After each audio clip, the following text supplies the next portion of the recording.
ecomedios.com. Seguinos en Instagram, @ecomedios.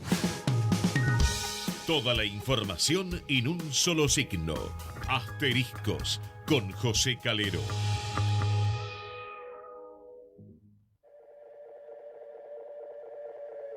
Esto que estás oyendo ya no soy yo. Es el eco del eco del eco de un sentimiento. Su luz fugaz, alumbrando desde otro tiempo. ¿Qué tal? ¿Cómo les va? Muy buenas noches. Otro miércoles para compartir toda la información política y económica con nuestros asteriscos. Un miércoles caliente por donde se lo mire. Por un lado, la temperatura muy alta, un verano muy fuerte que estamos atravesando en esta segunda quincena de enero, pero el foco más candente estuvo puesto en la Plaza del Congreso. Ahí se movilizó muchísima gente, decenas de miles de trabajadores, militantes, dirigentes políticos, organizaciones sociales. Hubo muchísima gente en la marcha convocada por la CGT para hacerle el primer paro general de mediodía a Javier Milei, este libertario que llega a la presidencia en forma sorpresiva y que quiere dar vuelta a la Argentina. Hubo críticas durísimas por parte de los dirigentes de la CGT contra el gobierno. Hablaron ahí Pablo Moyano, de los camioneros. Algunos dicen que se quiere quedar con la conducción él solo de la CGT. Recordemos que actualmente son 3 los que la dirigen. También habló Héctor Daer, que es un dirigente muy especial porque tiene una especie de conducción delegada del gremio de la sanidad. Nunca termina de quedar claro si es el jefe total de ese sindicato. Hay otros dirigentes gremiales que también a veces por lo bajo hablan en nombre del sindicato de la sanidad. También fue durísimo contra el gobierno nacional, contra algunos dirigentes. Pero en lo concreto el que hizo más ruido, el más ruidoso en toda la marcha, la movilización, la protesta, este paro de mediodía, fue Pablo Moyano, porque Pablo dijo esto. Economía, un socio de Macri que fugó 45 mil millones de dólares, que tendría que estar desfilando por los tribunales. Nos dice el presidente que hay que llevarlo en andas. Y yo le digo que si llevan estas medidas económicas de hambre, de despido, los trabajadores, los jubilados y los más humildes lo van a llevar en andas al ministro, pero para tirarlo a riachuelo, para que cambie este modelo económico. Bueno, calentito el ambiente. La lectura que hacían incluso algunos dirigentes allegados a Pablo Moyano después del acto era que se le había escapado un poco, ¿no?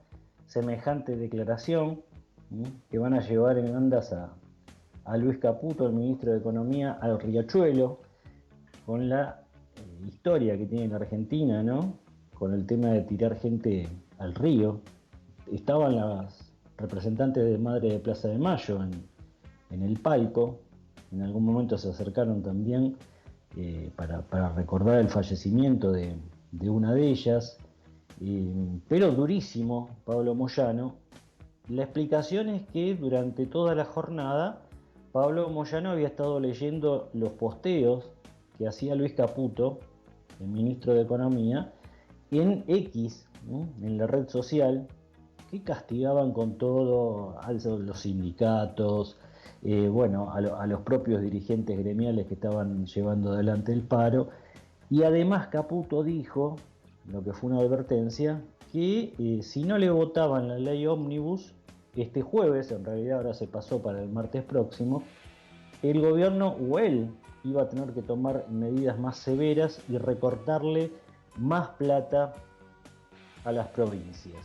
Aparentemente esto es lo que más molestó a Pablo Moyano, lo tomó como una extorsión y bueno, en la calentura del acto, dicen cerca de él, se expidió con esta frase. Recordemos que Javier Milei la semana pasada había dicho que si la inflación daba por debajo del 25% ahora en este enero, al ministro de Economía, Luis Caputo, habría que felicitarlo y, llegado el caso, llevarlo en andas, dijo Milei. Bueno, Pablo Moyano se agarra de esa declaración y termina diciendo que habría que llevarlo en andas, pero para tirarlo a Riachuelo. Lamentablemente para la CGT, y esto lo admitían algunos dirigentes, lo que era una protesta bastante masiva se transformó en una declaración durísima por parte de Pablo Moyano, que recibió muchísimas críticas. Y una de las críticas ya se había producido antes del acto, una lectura muy filosa que había hecho el propio hermano menor de Pablo Moyano, Facundo, que es líder del gremio de los peajes, y que siempre mantuvo una relación de ida y vuelta con su familia. Aparentemente ahí hay un litigio también económico en el seno de la familia Moyano por lo que va a ser una herencia monumental, ¿no? Incluida la mansión de Parque Leloir que tiene Hugo, el padre de ambos, una mansión de aparentemente decenas de millones de dólares que tiene ahí en Parque Leloir.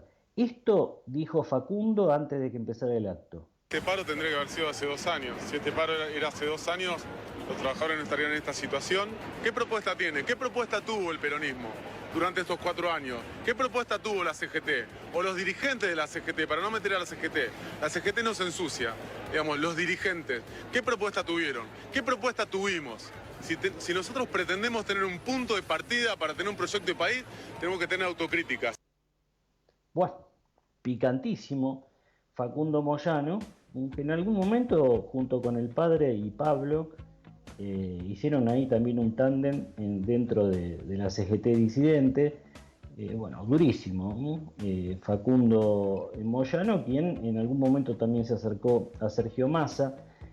Pablo Moyano fue consultado después del acto sobre esto y dijo que, bueno, él no iba a hablar sobre lo que decía su hermano porque con la farándula no se mete. Recordando, bueno, que Facundo Moyano tuvo como novia a alguna modelo en algún momento y fue tapa de las revistas del corazón. En definitiva, un acto masivo, hay muchísima preocupación de la gente, había mucha clase media en el acto, se notó cierta agresividad en la calle, sobre todo contra trabajadores de prensa. Dos de los que más la sufrieron son la movilera del canal TN y también la gente que estaba trabajando para La Nación Más. Hubo mucha agresividad en la calle, quedó filmado, no llegó a la agresión física, pero le pasó raspando. También el movilero de Radio Mitre sufrió agresiones.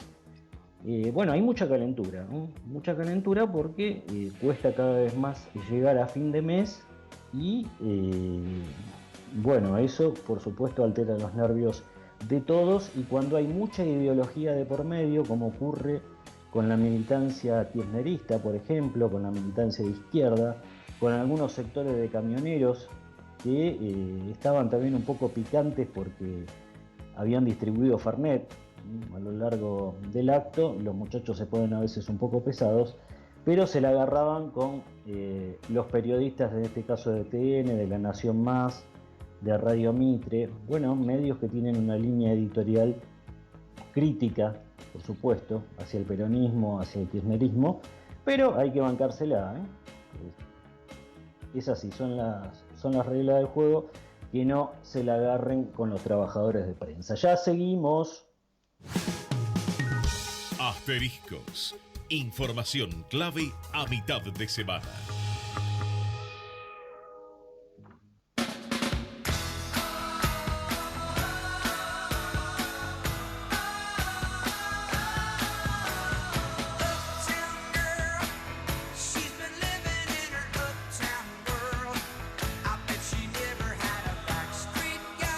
Bien, continuamos con asteriscos.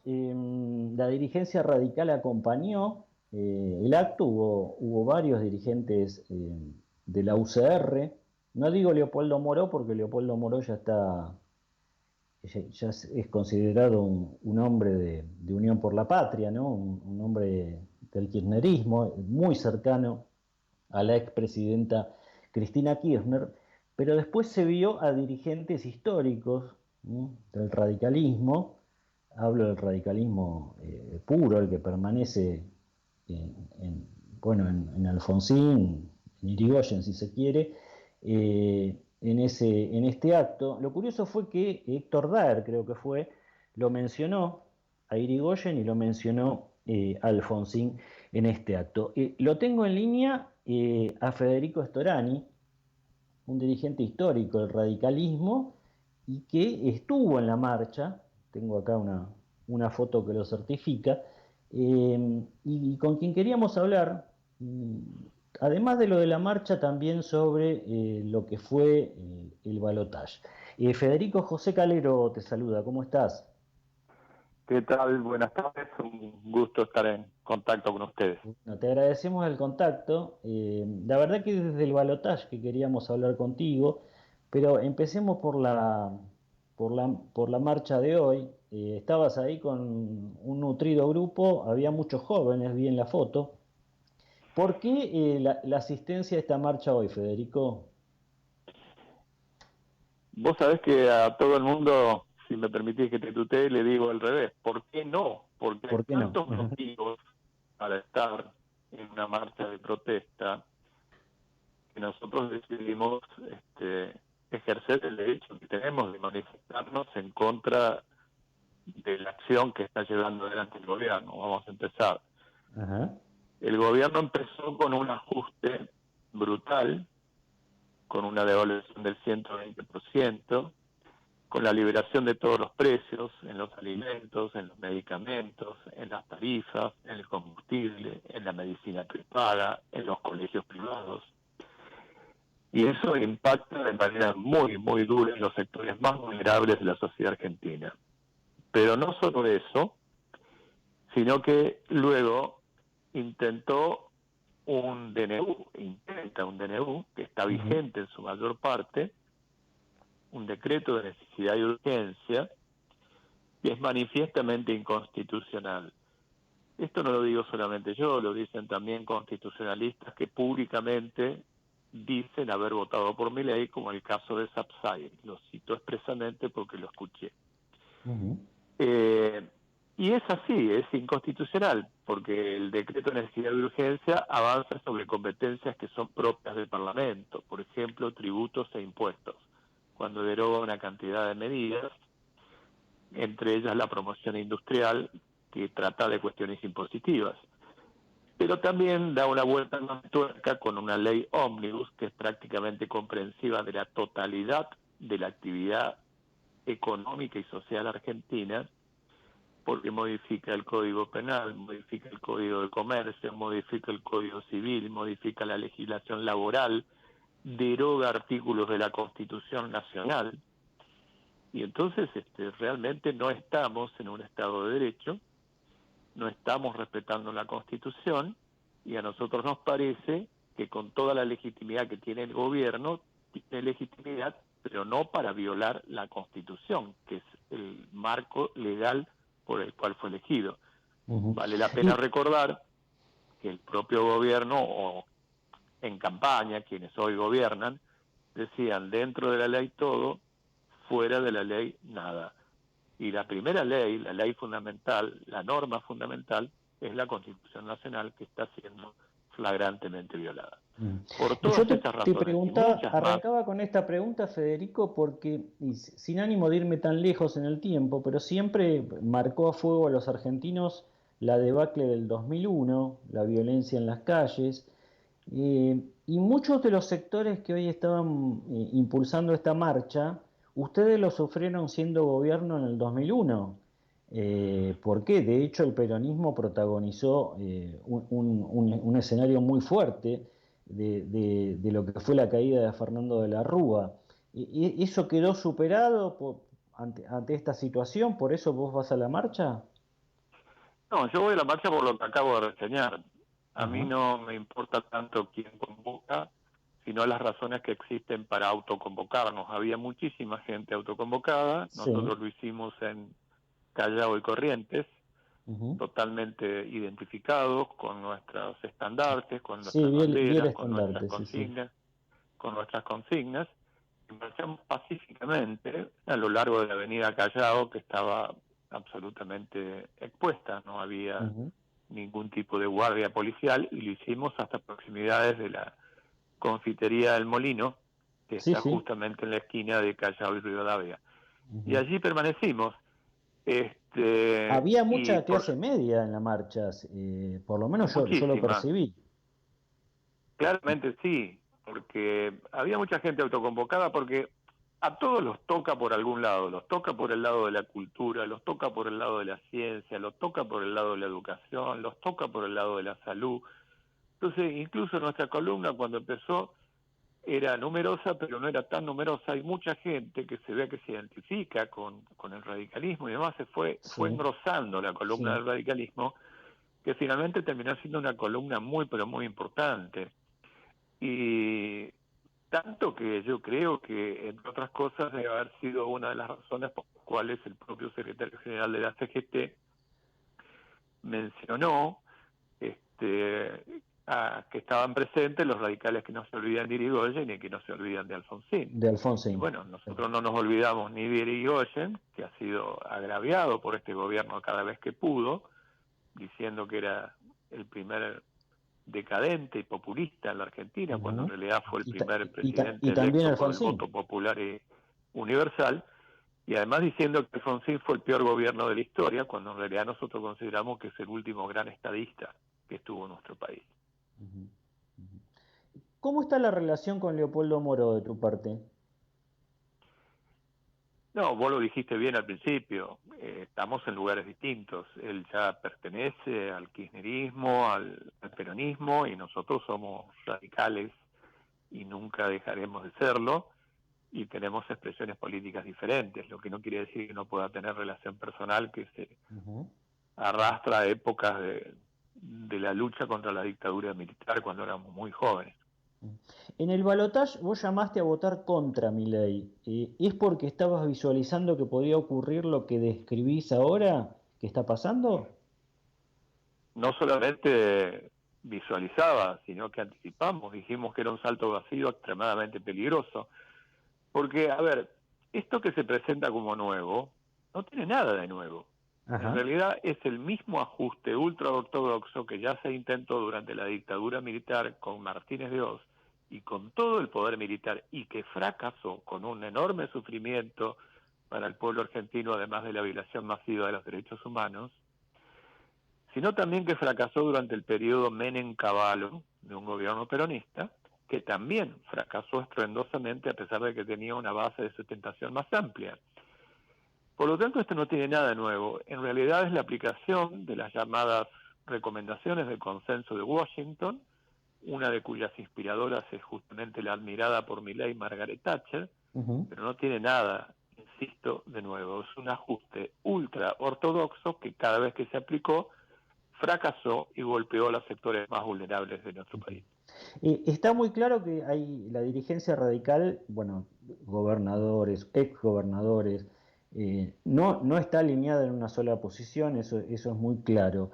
De tu experiencia de tantos años en el radicalismo, desde tu juventud, ¿a qué dirigentes visualizás en este momento con capacidad de conducir el radicalismo que ustedes desearían? No señalo un nombre propio. Yo creo que Ujú. efectivamente, como vos bien decís, el radicalismo está atravesado, mejor dicho, como tantos sectores de la sociedad, por un debate que todavía no ha concluido. Tanto que ayer, por ejemplo, votaron dividido el dictamen. Sí, sí. 8 lo hicieron por la positiva del dictamen del gobierno y 8 no lo hicieron, es decir, Ujú, votaron en ujú. contra, o sea, estuvieron. Por lo tanto, ese debate está no solamente en la calle, están los comités, está también en el propio bloque de diputados nacionales de la Unión Cívica Radical. Nosotros no hemos tenido una sustitución, un reemplazo de un liderazgo tan fuerte como fue el de Raúl Alfonsín.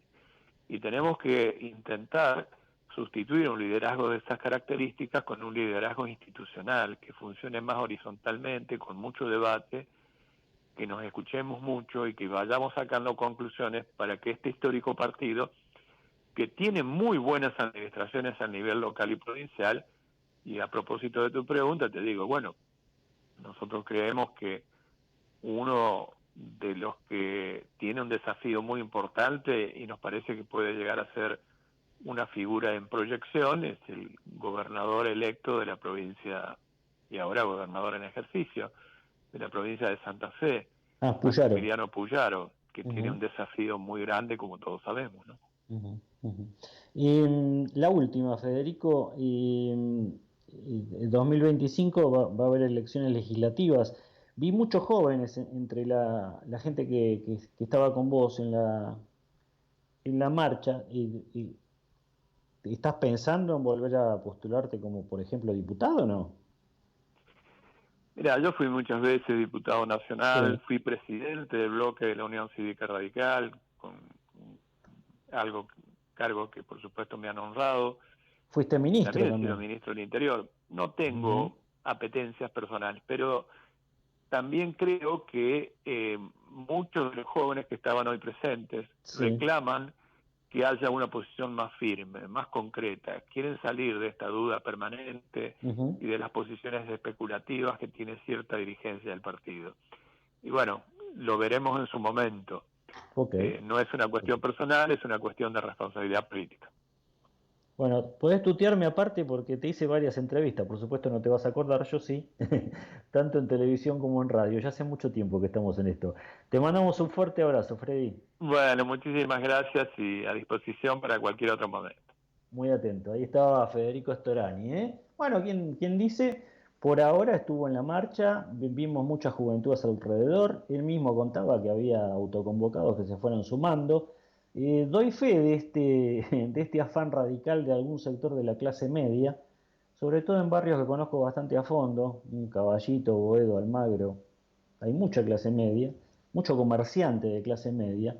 Incluso tuve la oportunidad de estar el mes pasado en un recital de Jairo, que ustedes recordarán tuvo un rol muy importante en el regreso de Alfonsín, en el acto que significó la llegada a la presidencia de Alfonsín en el 83, y en ese teatro lleno, creo que era el Ópera, la gente comenzó a avivar a Alfonsín y a gritar, ¿no?, por el radicalismo, una cosa que me sorprendió, porque era casi toda la gente que estaba ahí.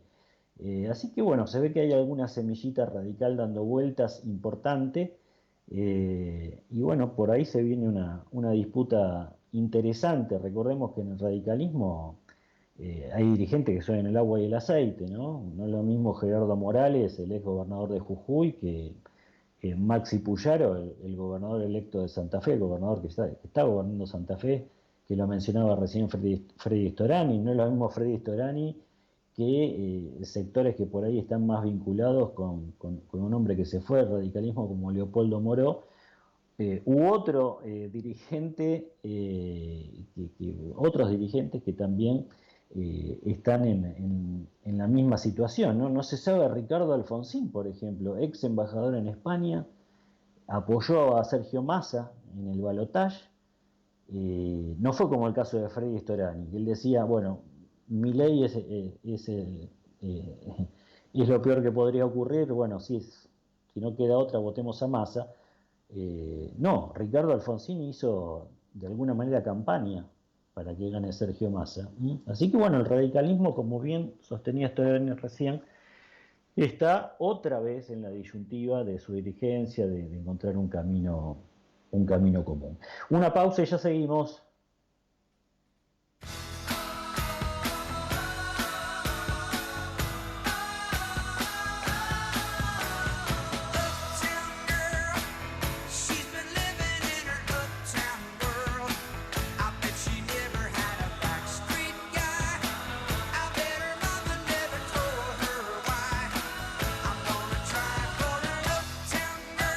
La economía está en el eje político, podríamos decir, porque en buena parte del el proyecto de ley Ómnibus atraviesa casi toda la economía argentina, y hoy la economía en la marcha estuvo muy, muy presente.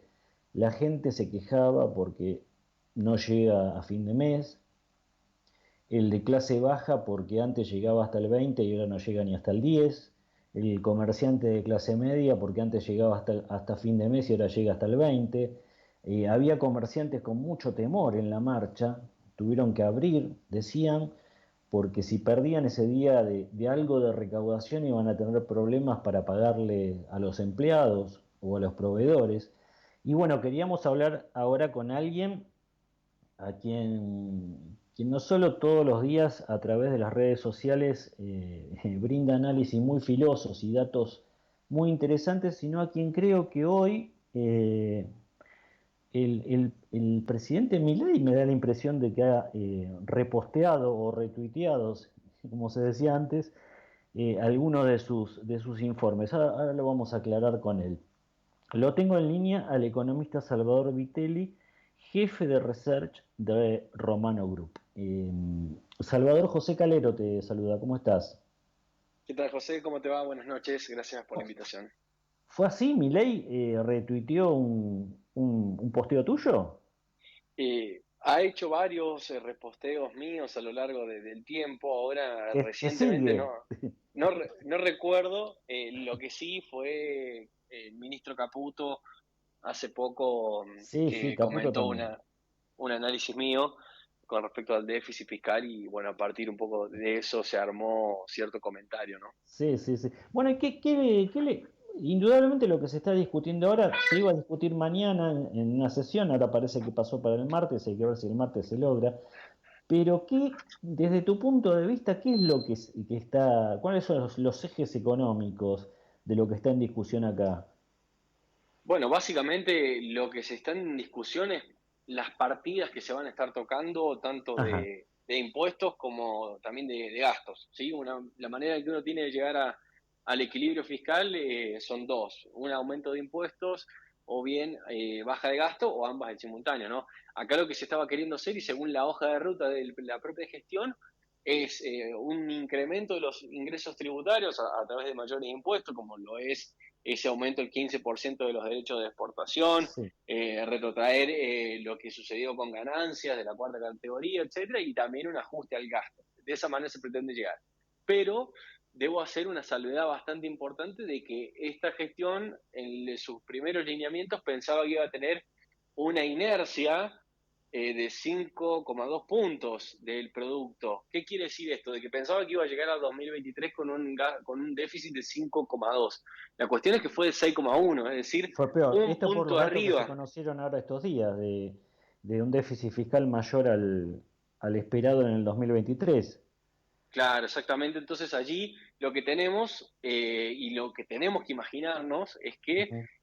las estimaciones dadas o la hoja de ruta dada ya habrán quedado cortas. Es decir, estimaban un 5,2, se fue a 6,1 y ese punto de algún lado va a tener que salir si quieren lograr la convergencia fiscal. Entonces, o el ajuste será mayor o el incremento de impuestos será mayor o ambas a la vez.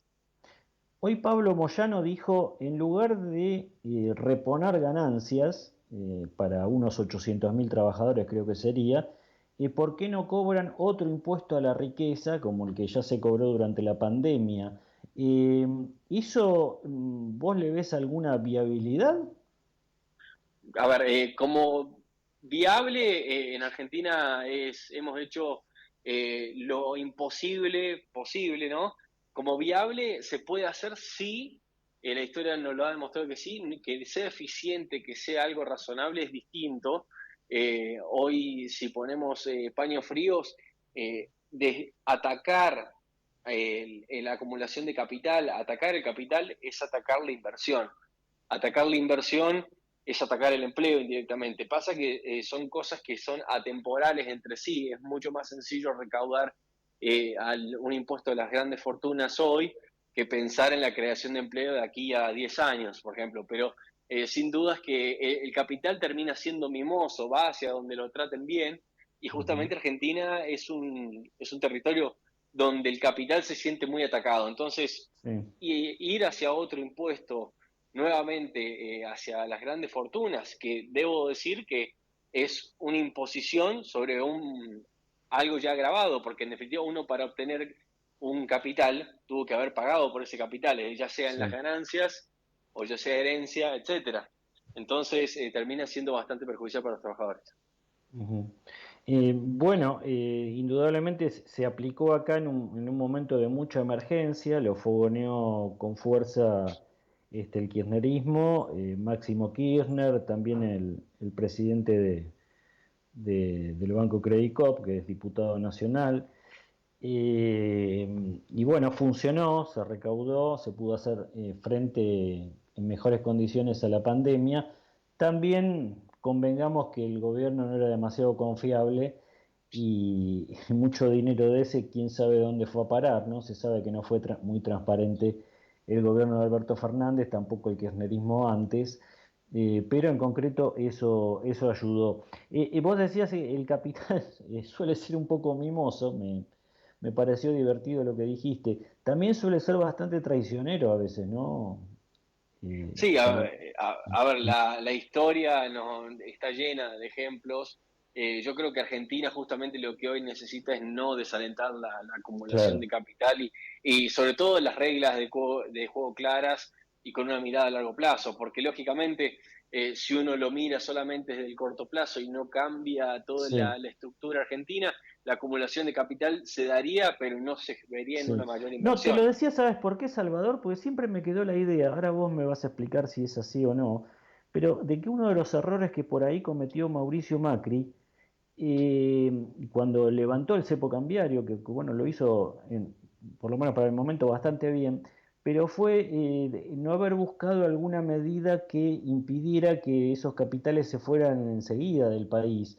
Yo no sé si esta lectura mía tiene algún fundamento, pero me da la impresión que se le podría, incluso creo que hay una idea de mi ley en algún proyecto, de que los capitales no se puedan evaporar al otro día. ¿Esto es así? Sí, hay muchas lecturas. Yo creo filosóficamente que la mejor medida para que no se escape el capital es la buena praxis Claro, económica.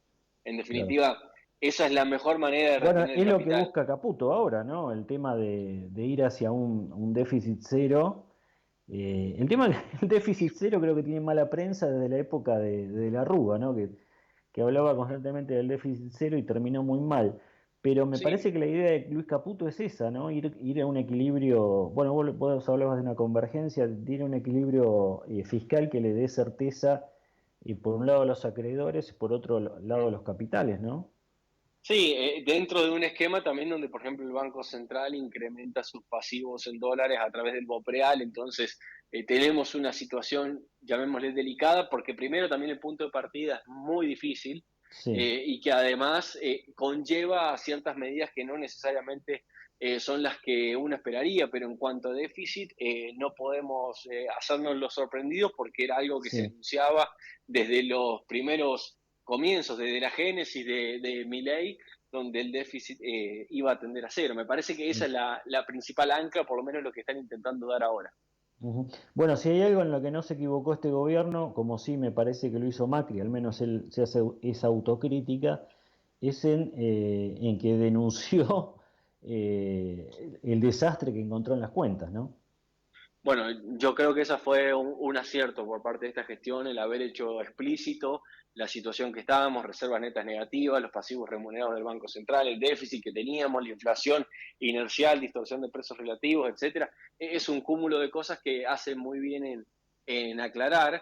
Me Sí, parece que en el sentido macro, esta gestión lo arranca distinto de la manera de Macri, más allá del levantamiento del cepo, que uno puede estar de acuerdo o no, que esta gestión ataca primero lo fiscal y luego sí, está yendo por lo monetario, mientras que la sí. gestión de Macri hizo exactamente al revés. Bueno, Caputo repite constantemente cuando uno va a algún off, el ancla es lo fiscal, ¿no?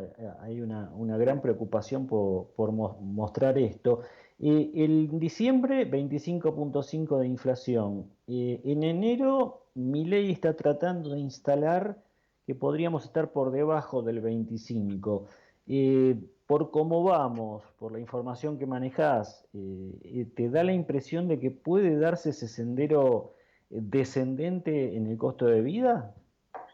Sí, sin dudas que no es para cantar victoria en absoluto Sí. porque nada está resuelto, es decir, hay muchos desequilibrios que aún están latentes y se ha hecho pequeñas soluciones que aún van en el sentido correcto, entiendo, en el sentido macro, pero que sin duda estamos lejos de eso. Dicho eso, si uno mira los números de alta frecuencia, se estaría dando cierto sendero hacia un descenso de inflación.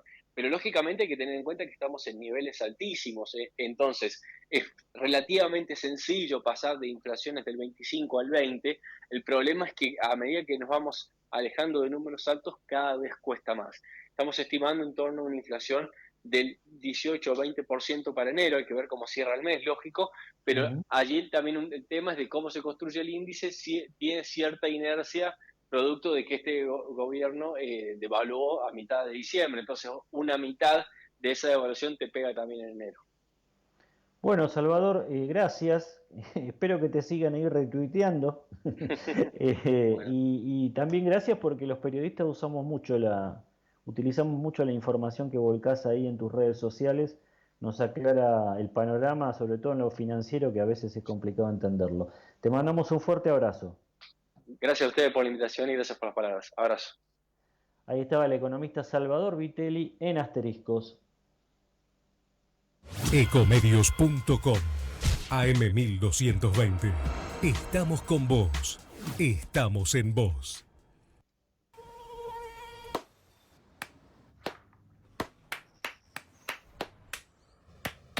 No aplaudamos al mosquito, combatámoslo en serio.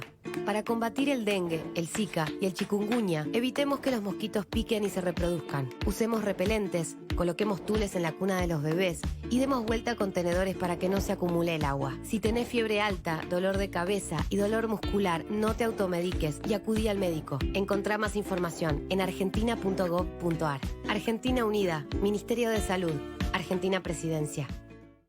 Informate en ecomedios.com. Seguinos en TikTok, @ecomedios1220. Acompañan a José Calero en Asteriscos. En 5 minutos con tu celu podés chequear tus redes, revisar los mails, mirar 3 videos o abrir una cuenta digital con Credicop Móvil. La que necesites. Cuenta corriente bonificada por 1 año o caja de ahorros personal gratuita. Abrilas desde Credicop Móvil cuando quieras, las 24 horas. Es simple, rápido y sin trámites previos. Bajate la app Credicop Móvil, opera con tus cuentas y conoce un banco distinto. Banco Credicop Cooperativo. La banca solidaria. Aplicable a la cartera comercial exclusivo para aperturas a través de Credicop Móvil entre el 25 de julio de 2023 y el 31 de enero de 2024. Más información en www.bancocredico.coop. Grupo Petersen, desde 1920, construyendo el país. Vacía y cepilla los recipientes que acumulen agua. Tira agua hirviendo en desagües y rejillas y coloca mosquiteros. Juntos podemos prevenir el dengue. Más información en buenosaires.gov.ar/dengue. Buenos Aires Ciudad.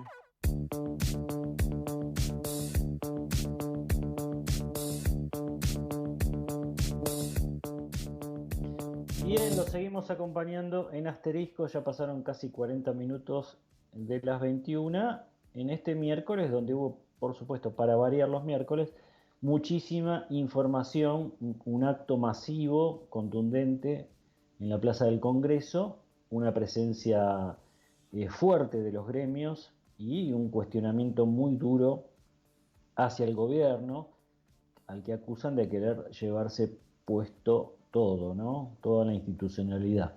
La tengo en línea a la diputada Margarita Stolbizer. Margarita, José Calero te saluda, ¿cómo estás? Hola, ¿qué tal, José? ¿Cómo estás? ¿Cómo están ustedes? Muy bien, gracias por atendernos como siempre.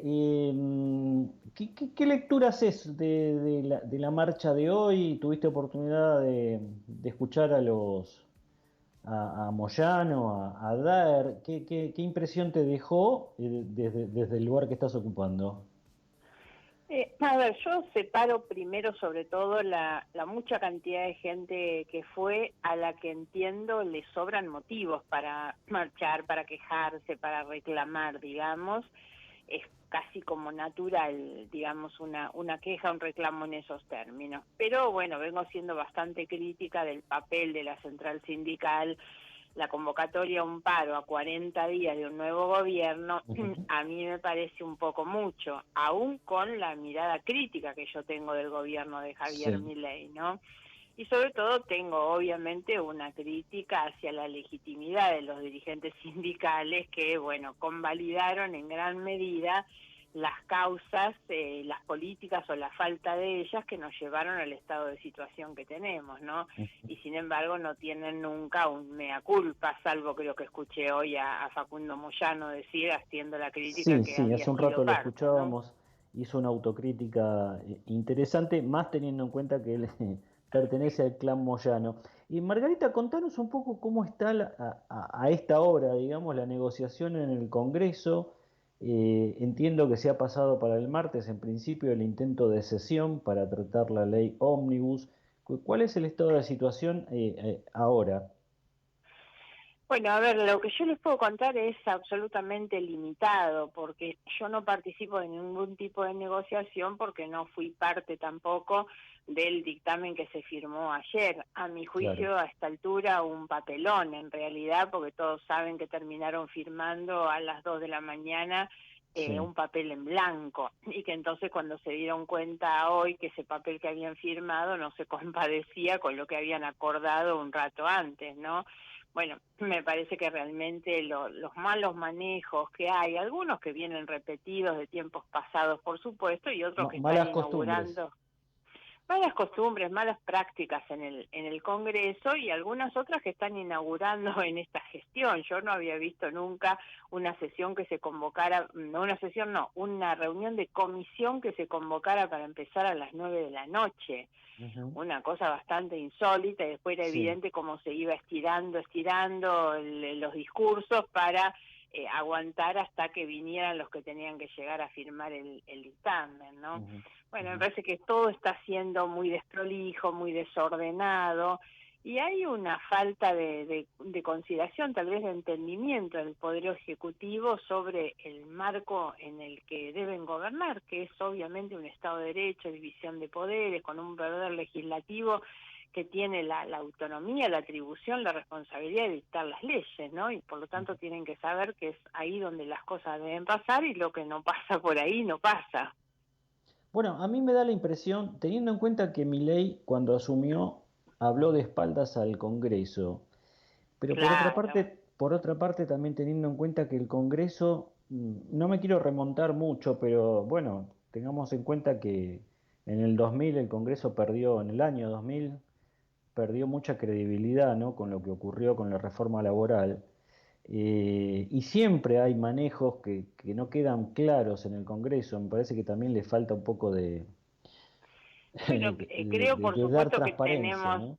claro, tenemos que asegurar la transparencia, el trabajo también, naturalmente, creo que esto es así, y los que llegan deberían cumplir con ese objetivo. Lo que vos planteás es un acontecimiento de hace más de 20 años, digamos. De ninguna manera eso legitima al presidente, como lo viene haciendo, a insultarnos de la mañana a la noche. Yo creo que si el presidente tiene una denuncia, una sospecha, tiene obviamente que no solamente hacerla, sino identificar, personalizar, porque cuando se mete todos en la misma bolsa, no es que termina siendo injusto para el que no lo es especialmente injusto para el que es responsable, porque se queda disimulado entre todos los demás. El presidente del bloque de Unión por la Patria le presentó una denuncia en el interior, creo que lo hizo, a Milei por haber dicho que eran coimeros. En definitiva, ¿cómo visualizás el martes? ¿Cuál va a ser un poco tu posición, si es que ya la definiste? Sí, yo creo que todo está complicado justamente por el desorden que tienen. Por empezar, la debilidad que tiene el gobierno de Javier Milei en el Congreso se advierte no solo por el poco número que tiene de representantes, sino que por lo menos no hemos logrado ver que haya entre esos representantes quienes estén hoy autorizados, por lo menos empoderados como para llevar adelante una negociación sobre los textos. No lo han hecho durante todos estos días que funcionan las comisiones. no sé cómo van a hacer para contestar en el recinto todas y cada uno de los planteos que va a haber respecto de los capítulos y los artículos, ¿no? Veo bastante difícil, bastante trabada la situación. Ayer fue bastante llamativo que aun cuando un sector del radicalismo y un sector el PRO completo estaban dando el apoyo con su firma, sin embargo nadie de esos bloques estuvo para defender lo que estaban firmando, ¿no? Fue bastante raro, es bastante complejo ver lo que va a pasar. El tratamiento es muy difícil porque ha quedado 500 artículos de mucha complejidad, temas muy entremezclados, y vos sabés que otra cosa que ha pasado, que es absolutamente insólita, es que se obtuvieron 55 firmas del dictamen, pero 38 de esas lo hicieron en disidencia. Más de la mitad de los que firmaron en disidencia, y algunos con muchas han firmado 140 disidencias, ¿no? Entonces vamos a llegar al tratamiento en el recinto con mucha dificultad. Y también con la prepotencia del lado de enfrente, el cruce de hoy con Caputo diciendo si no votan esto, los gobernadores van a recibir menos plata. Vienen ya desde hace un tiempito con la amenaza a la prepotencia, y creo que tampoco eso es bueno.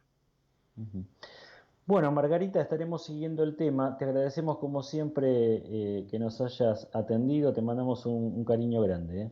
Hasta pronto, gracias. Ahí estaba la diputada nacional Margarita Stolbizer, diputada de Hacemos Coalición Federal. Y ahora, el mundo que viene en Asteriscos, con toda la información sobre las tecnologías de vanguardia con Rodrigo Barber. Bueno, y todo lo que viene en materia tecnológica, los nuevos descubrimientos, lo que está transformando la realidad de cada día, nos lo cuenta Rodrigo Barber. ¿Cómo estás, Rodri? ¿Qué tal? Muy buenas noches, José. Bueno, hoy yo te comentaba lo que está pasando en Pinamar, que es un tema que vos informaste y diste muchos detalles hace varias semanas, si no meses, que es esto de los lectores de iris, ¿no? Donde le están pagando a los veraneantes para que se dejen registrar el iris. Así es, José. Efectivamente, fue hace varios meses que habíamos estado hablando, cuando recién surgió toda esta información, acerca de este proyecto que se llama WorldCoin, que está auspiciado por Sam Altman, el creador de ChatGPT, que básicamente consiste en dos partes, para decirlo de manera clara. Por una parte es la intención, y lo que están haciendo es construir una base de datos con información biométrica de miles y miles de usuarios, ¿no? Escaneando el iris. Y por otra parte, la otra pata, que es la que lo hace entre comillas viable, es la creación de una criptodivisa, o sea, una cripto como todas las criptos que conocemos, ¿no? Con todas sus flaquezas, sus especulaciones y todas las ¿Como cosas si fuera que suelen Bitcoin estar. o de otro tipo? No, es un sistema parecido al de Bitcoin, pero que también se puede vender en las mismas plataformas, en los mismos exchange que Bitcoin, pero que no tiene las fluctuaciones que tiene Bitcoin por ahora. Esta criptodivisa, básicamente lo que ofrece esta empresa es que cuando una persona se escanea el iris, recibe una cantidad de unidades de esta criptodivisa, que, bueno, por lo que yo estuve averiguando, era 10 unidades de esta criptodivisa, que ahora está cotizando a $2.20 cada una, y esa criptodivisa luego se puede vender. ¿Qué es lo que está pasando? Argentina está teniendo el récord de usuarios registrados.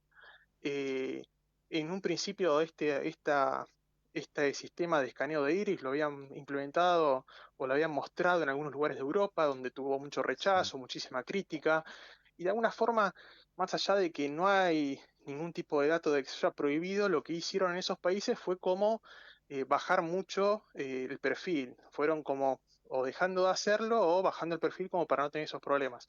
Pero acá en Argentina fue un exitazo total, en el sentido de que fueron muy inteligentes en cómo vendieron este escaneo de iris, ¿no? Porque no hay otra forma de definirlo. $22 a valor de hoy serían unos $22 que le dan a la gente que En Que este se momento, deja ese sería el valor registrar. nominal de la criptodivisa, que después hay que hacer un proceso para venderla, para convertirla a pesos, Claro. para poder después moverla a una billetera virtual. Entonces, bueno, hay todo un paso que algunas personas estaban diciendo ayer que eran 27.000 pesos lo que se le acreditaba, otra persona Ajá. que... es muy variable y uno Ok. encuentra montones de datos distintos. ¿Por qué? Porque la realidad es que está todo en una zona muy gris, esto, recontra gris. El gobierno argentino hizo un comunicado hace el día 11 de enero en el cual informaba que estaban investigando, que continúan investigando las actividades de esta empresa, pero como te contaba, acá en Argentina tiene el récord absoluto de usuarios Sí. escaneados, y eso porque tuvieron una estrategia que es bastante llamativa, apuntando principalmente a la gente joven que por pocos pesos no le interesa o no se preocupa demasiado por la privacidad o por la seguridad. Ok. Entonces lo que hicieron fue durante todos estos últimos meses fue poner estas orbes, como le dicen ellos, en las puertas de boliches, de Son como unas locales esferas, nocturnos. ¿no? Sí, Metálicas. Puede ser. simplemente en verdad es una especie de cámara fotográfica que hace una fotografía de muy alta resolución del iris, y para darle ese halo de místico, de tecnológico, de especial, lo que hacen es ponerlo dentro de esa esfera metálica. Pero la Ok. realidad es que nada más ni nada menos que una cámara que lo que hace es sacar una foto de muy alta resolución del iris y después digitalizar. Supuestamente ellos dicen que no guardan una imagen del iris, sino que simplemente guardan información básica. La realidad es que en Argentina estuvieron utilizando una estrategia que es bastante gris, porque primero estuvieron apuntando a gente joven, gente que estaba a la salida de un boliche, a la entrada de un boliche, o en, no sé, en lugares de playa, lugares de diversión, de forma tal de que las personas de alguna forma lo hacen como si fuese algo trivial Sí, los y no se... agarran como relajados, digamos. Exactamente. Y además también hay una estrategia que es justamente donde empieza uno a ver todas las cosas raras de esto. Tienen un sistema de referidos. ¿Qué significa eso? Ah, Que ok. una persona se registra e invita a otras personas, les insiste, las presiona para que esa otra persona se registre con su código de referido y así obtiene una bonificación. Cuando ya se utilizan ese tipo de estrategias, es Sí, te porque pagan están... por referencia, digamos. Bueno, los bancos también Exactamente. lo hacen. Sí, sí, es cierto eso. El tema es que tiene todos los condimentos como para uno comenzar a preocuparse este Sí, sí. sistema, eh, incluyendo el tema de la criptomoneda, que como todos sabemos las criptomonedas valen solamente lo que la gente esté dispuesta a Sí, pagarla, sí, son muy y volátiles. es muy volátil, se mantuvo durante este año, pero eso también tiene que ver con la cantidad de gente que se estuvo Sí. suscribiendo y también por el hecho de que hay gente que lo que está haciendo es aglomerar esta criptodivisa. Entonces hay Ajá. personas que pensando que va a seguir subiendo, lo que está haciendo es juntarla, así como hubo mucha gente que en su momento la juntaba con Bitcoin, que hacía este tipo de juntar cantidades de Bitcoin. Pero esto es lo preocupante, y es que justamente de la mano de esta situación, se dieron casos de personas que llevan a otras personas que por ahí, por muchísimas razones, desde gente que estaba en situación de calle o gente que es de Ah, barrios bueno. marginales, a que se escaneen el iris y le dicen, bueno, mira, yo voy con vos, vos haces el trámite y Sí, yo... sí. Ahí lo perdimos a Rodrigo, me parece. Eh, Rodri, ¿nos escuchás?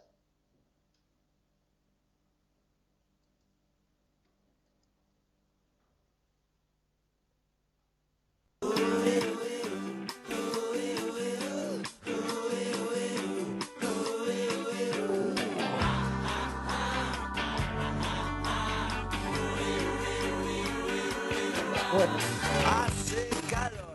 lo perdimos sobre el final a Rodrigo. Muy interesante lo que estábamos conversando, estos lectores de iris. Me parece que vamos a dedicarle un ratito más en el programa que viene porque me quedaron algunas dudas. Así que bueno, pero lo esencial Rodrigo Barber nos lo contó. Lo cerramos, Gerardo, la columna y ya venimos con Juan en el cierre. Las nuevas tendencias de la era digital te las contó Rodrigo Barber en Asteriscos. Información clave para decidir. Ahora, las claves de la información bonaerense en Asteriscos. la información bonaerense la trae Juan Andrés Paulenco. ¿Cómo estás, querido Juan? Muy buenas noches, José. Muy buenas noches a toda la audiencia. Bien, bueno, hoy estuvo el gobernador Kicillof en el acto, rodeado de... estaba ahí Catopodis, que ahora es ministro de la provincia, Juan. Bueno, estaba también el hombre que más pauta publicitaria recibió durante el gobierno de Alberto Fernández, del canal El Destape, Roberto Navarro, ultra kirchnerista, bueno, que ha dado algunos pronósticos como que había ganado Scioli y otras cosas, pero que se ha beneficiado con la pauta publicitaria, bueno, millones y millones. ¿Qué dejó lo de Axel Kicillof en la marcha, en la protesta, Juan? Bueno, mira, primero te digo que Axel Kicillof hoy su trabajo lo dividió, estuvo en Puente 12, en el comando de la policía bonaerense, justamente partido de La Matanza, hasta las 14 horas, siguiendo las columnas de la provincia de Buenos Aires. Bien. Luego, justamente se hizo presente en la Plaza de los Dos Congresos, tal cual estuvo compartiendo con Catopodis y otros importantes intendentes. Panorama de lo que fue, claro, al estar más cerca, José, columnas de La Matanza, Morón, Merlo Moreno, sí, Quilmes, la ciudad de La Plata, estuvieron presentes. En el interior tuvo muy buena repercusión en Mar del Plata, donde sindicatos y organizaciones sociales dijeron presente en el Monumento General San Martín. Sí. En Tandil, Olavarría y Azul, ¿no? Un fuerte apoyo también en Bahía Blanca, no así tal vez en algunas comunas donde el peronismo no es gobierno, ahí dentro de todo no se le dio tanta importancia. En un momento, Juan, hubo un episodio, bueno, divertido, no habrá sido divertido para él, pero fue algo gracioso. Estaba el intendente de Peguajó, Zurro, que él fue el primero en cerrar la intendencia hoy temprano porque adhirió al paro, ¿no? Ultra kirchnerista. Sí, Zurro, a ver, Avelino Zurro puso micros para venir a Buenos Aires. Sí, y estaba ahí al lado de Kicillof, pero no lo reconocieron los guardaespaldas de Kicillof y no lo dejaban pasar y le decía, él soy el intendente. Bueno, fue un episodio un poco... Va a tener que sacar la credencial. Sí, la credencial. Un poco curioso. Bueno, antes de que se nos vaya el tiempo, querido Juan, ¿qué pasa con estos intendentes, el tema del boleto al transporte público? Y bueno, ahí te digo que hubo una importante reunión, firmaron un documento porque piden el cese a la discriminación, estoy hablando de intendentes del interior con respecto al boleto transporte público. Estamos hablando de los próximos aumentos que se van a dar en febrero y marzo. Hablo de intendentes como de Mar del Plata, San Nicolás, Rosario, Ciudad de Córdoba, Santa Fe y Salta, entre otros. Repasemos. 95% hasta ahora subsidiado AMBA, 25% el interior del país. Mita querida, la que se viene, ¿no, Juan? Con los tarifazos. Bueno, la seguimos la semana próxima, pero era muy importante hablar del tema Kicillof en el acto. Juan, te mandamos un fuerte abrazo. Buena semana para todos. Ahí está Juan Andrés Paulenco con toda la información. Las claves de la provincia de Buenos Aires te llegan en asteriscos a través de Juan Andrés Paulenco. Me olvidé del cierre. Bueno, nos vamos. La intención era analizar lo que quedó de esta marcha, que ya digo, fue multitudinaria. Hay una pelea ahí, como siempre hay en las marchas. Patricia Bullrich acaba de decir que eran 40.000, me parece que se quedó corta. Pablo Moyano dice que son 200.000, me parece que se quedó un poco largo, pero me parece que había más de 100.000 personas en la marcha. Nos vamos, gracias por haber estado ahí del otro lado. Nos reencontramos semana próxima, miércoles de 21 a 22. Recuerden, nuevo horario con asteriscos en nuestra Ecomedios 1220. Chau. I can't hide you the rock right out. I can't hide you the rock right out.